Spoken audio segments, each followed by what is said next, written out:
you stayed in the Caribbean for a year just to kind of get a feel for Yeah, things? and so look, I got knocked down some notches, um, and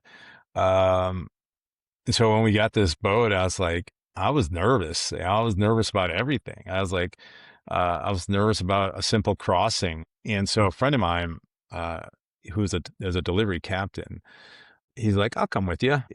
He came with us, and that changed everything for me. Like having him on board and like just pressing the boat, pushing the boat hard, and like hearing like the boat make noises, and you're like, what is that? And I was like, and again, like, we were only on the other boat for 13 days. It was almost like a BVI charter. This wasn't a blue water, experience at this point. Right. And so, um, we hadn't even made an overnight passage at that point. So having him on board changed everything for us. And it gave us that confidence back, and honestly, I think helped us accelerate our learning. Like we'd met a lot of people in the Caribbean that never leave because of the sea state. Like well, I'm not going to go out because it's the sea is 4 feet.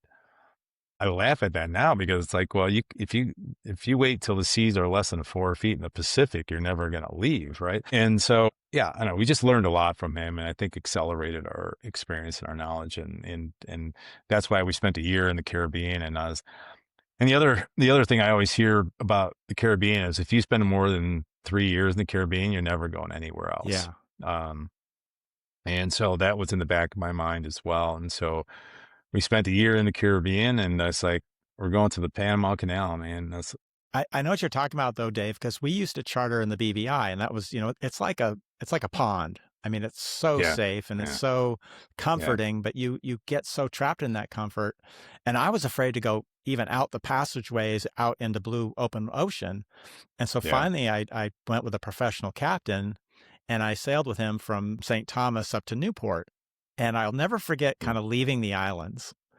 And it was like, finally, I'm brave enough to leave the yeah, comfort of these yeah, islands. And then by late afternoon, they're out of sight, and now you have nothing yeah, around you but water. And it yeah. was such a cool feeling.